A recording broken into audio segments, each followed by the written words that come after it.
Welcome back to என் சமையல் ledger with Vinodkumar. இன்னைக்கு நம்ம சமைக்க போகிறது ஒரு இன்ட்ரெஸ்டிங்கான குழம்பு, இஞ்சி குழம்பு.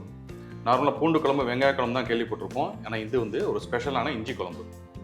இது டைஜஷனுக்கும் ஸ்டொமக் க்ளீன் பண்ணுறதுக்கும் செம்ம யூஸ்ஃபுல்லாக இருக்கும். இதுக்கு என்னென்ன பொருட்கள் தேவைன்றதை நம்ம பார்க்கலாம்.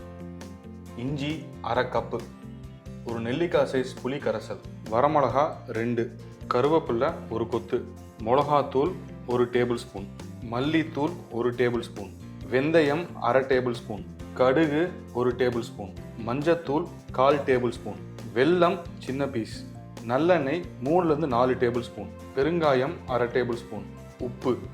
இப்போ நம்ம அந்த குழம்பு செய்ய ஆரம்பிக்கலாம். முதல்ல கடாயை வச்சுட்டு அடுப்பு ஆன் பண்ணிக்கோங்க. அடுப்பு ஆன் பண்ணிவிட்டு நல்லெண்ணெய் ஊற்றிக்கோங்க. இதுக்கு நல்லெண்ணெய் தான் யூஸ் பண்ணுறோம். கொஞ்சம் நல்லெண்ணெய் கொஞ்சம் தாராளமாகவே ஊற்றணும். நான் ஒரு 3 டேபிள் ஸ்பூன் நல்லெண்ணெய் ஊற்றுறேன்.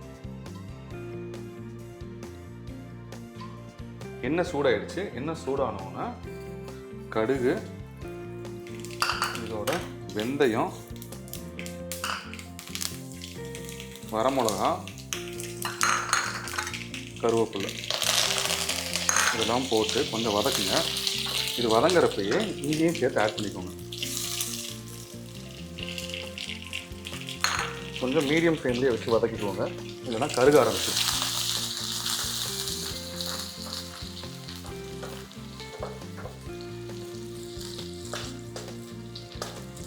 இந்த இஞ்சி வந்து பச்சை வடை போகிற வரைக்கும் வதக்கணும். இந்த குழம்புல ஜென்ரலாக வந்து பூண்டு வெங்காயம் சில பேர் சேர்ப்பாங்க. பட் என்னென்னா, பூண்டு வெங்காயம் சேர்த்தோம்னா அது டாமினேட் பண்ண ஆரம்பிச்சிடும், இஞ்சி ஃப்ளேவர் கம்மியாயிடும். நம்ம வந்து இந்த இஞ்சி மட்டும் தான் யூஸ் பண்ணுறோம். ஸோ இஞ்சி ஃப்ளேவர் கொஞ்சம் தூக்கலாக இருக்கும், இது கொஞ்சம் டேஸ்ட் வித்தியாசமாக இருக்கும். இப்போ இஞ்சி நல்லா வதங்கிருச்சு. இப்போ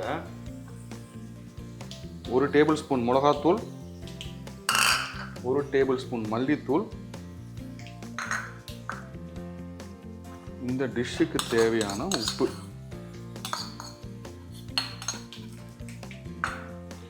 இதை போட்டு கொஞ்சம் வதங்கட்டும்.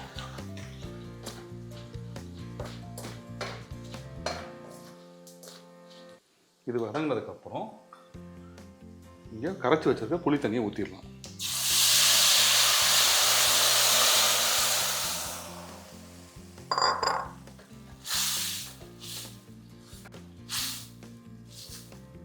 இப்போ கொஞ்சம் தண்ணி ஊற்றிக்கலாம்.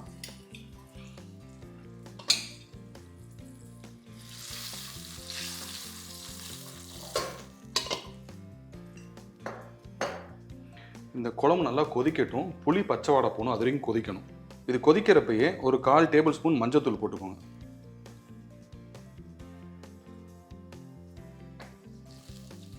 இப்போ குழம்பு நல்லா கொதிச்சிருச்சு, எண்ணெய் பிரிஞ்சு மேலே வர ஆரம்பிச்சிருச்சு.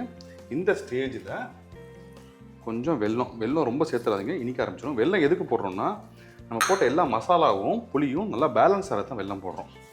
இனிப்பு கொடுக்க ஆரம்பிச்சிருச்சுன்னா குழம்பு நல்லா இருக்காது. ஸோ வெல்லம் போட்டுட்டு கொஞ்சம் பெருங்காயம் மிக்ஸ் பண்ணிவிடுங்க. குழம்பு ரெடி.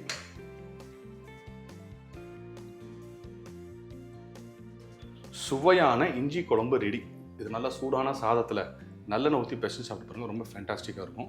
இதில் ஒரு விஷயம் ஞாபகம் வச்சுக்கோங்க, நான் வந்து பூண்டும் வெங்காயமும் சேர்க்கலை. நீங்கள் வேணும்னா சேர்த்துக்கலாம், ஆனால் ரொம்ப கம்மியான குவான்டிட்டி சேர்த்துக்கோங்க. நீங்கள் அதிகமாக சேர்த்திங்கன்னா இஞ்சியோட ஃப்ளேவர் கம்மியாகிடும். அதே மாதிரி இது பூண்டு குழம்பாக மாறிடும். இந்த குழம்புல இஞ்சி தான் டாமினேட்டிங் ஃபேக்டராக இருக்கணும். அதனால் நான் இதோட எதுவுமே சேர்க்கலை. இது எப்படி இருக்குன்னு நீங்கள் செஞ்சு பார்த்துட்டு சொல்லுங்கள். வேறு ஏதாவது வேரியேஷன் இருந்தாலும் கமெண்ட் பண்ணுங்கள்.